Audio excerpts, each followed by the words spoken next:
आगरा शहर में cyber crime के मामले लगातार बढ़ते चले जा रहे हैं, लेकिन कुछ ऐसे मामले भी सामने आ रहे हैं जिसमें अकाउंट होल्डर के पास ना तो कोई ओटीपी जाता है, ना बैंक से कोई सूचना या फिर फोन जाता है कि आपके खाते से इतनी मोटी रकम दूसरे खाते में ट्रांसफर हो रही है। ऐसे ही एक पीड़ित किसान सामने आया है जिसके खाते से पीएनबी बैंक के एक अकाउंट से 6 लाख रुपए ट्रांसफर हो गए।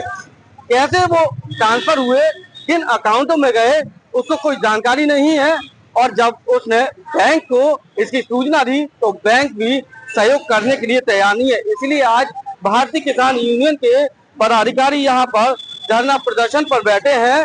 पिछले 3 दिनों से लगातार बैंक के अधिकारियों से इस मामले में उचित कार्रवाई की मांग की जा रही है, लेकिन अभी तक कोई उचित कार्रवाई नहीं हुई है।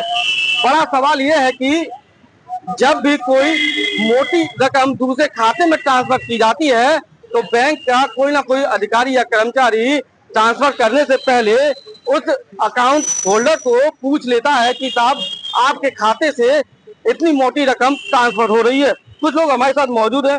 भाई साहब, क्या लगता है कि किस तरह से ये पूरा फर्जीवाड़ा हुआ? देखो, ये फर्जीवाड़ा साफ साफ दिखाई दे रहा है कि इसकी लिमिट जो 50,000 रुपए निकालने की थी पर डे, लिमिट एकदम से बढ़ जाती है।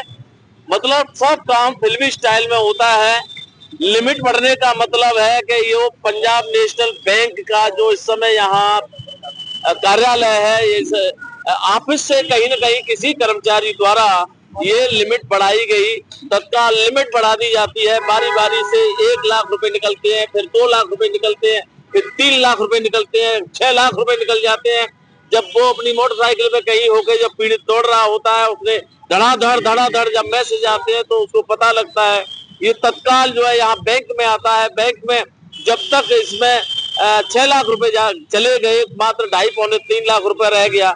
मामला इससे जुड़ा हुआ है। बैंक मैनेजर से जब बात था, उन्होंने इसको होल्ड भी किया। 2.5 लाख पौने 3 लाख रुपया बच भी गया है। तत्काल प्रभाव से ये थाना जो साइबर क्राइम पहुंचे, उन्होंने एफआईआर दर्ज कराई।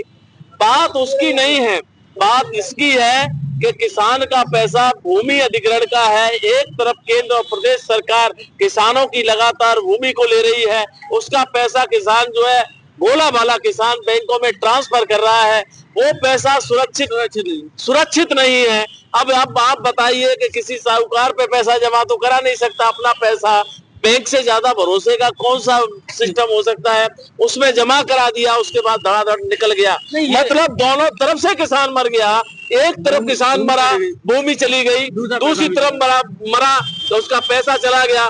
आज उसके परिवारीजन और हमारे पास आए। भारतीय किसान यूनियन के तहसील अध्यक्ष भाई रंजीत यादव के नेतृत्व में ये आज धरना लगा है। बताइए, जब इतनी मोटी रकम बैंक से ट्रांसफर होती है तो अक्सर ये देखा जाता है कि फोन आता है कि साहब आपने इतना पैसा दूसरे में ट्रांसफर करा। क्या अब ऐसे कोई फोन नहीं आया? कोई फोन नहीं इस बच्चे पे आया है। तत्काल लिमिट बढ़ा दी जाती है, उसके बाद धड़ाधड़ पैसे चले जाते हैं। कोई कहीं जिम्मेदारी नहीं है। कोरोना काल में भी सबसे ज्यादा यदि दुर्दशा थी, सबसे ज्यादा फ्रॉड इसी पंजाब नेशनल बैंक से हुआ था।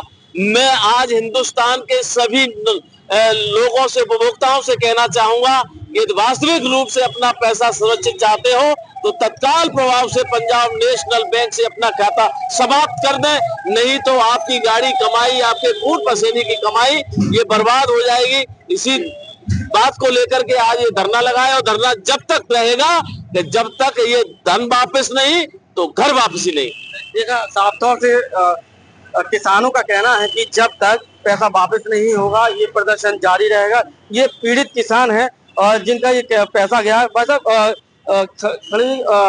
कितना पैसा था और कहाँ से पैसा आया था और क्या अभी स्थिति है? डिफेंस कॉरिडोर में जो सरकार ने खेती अधिग्रहण की है उसका पैसा था, वो मेरे खाते में पड़ा हुआ था।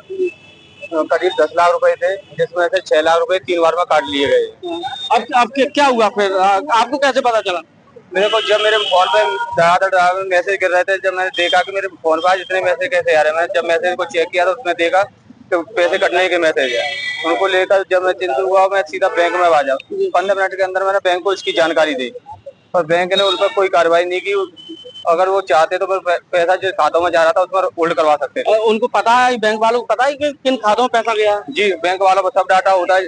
जब इनका डाटा ही नहीं होगा तो उनको कैसे पता पड़ जाता है कि एक बैंक कोई आदमी लोन ले लेता है दूसरी बैंक से और दूसरी से लेने आया तो कैसे पता पड़ जाता है कि इस पर उस बैंक का लोन है। ये पीड़ित किसान है जिनके साथ ये ठगी हुई है। ये पूरा परिवार के साथ आज यहाँ पर धरने पर बैठे हैं और इनका कहना है कि जब तक उनके 6 लाख रुपए बैंक वापस नहीं करेगा ये धरना प्रदर्शन यूं ही जारी रहेगा।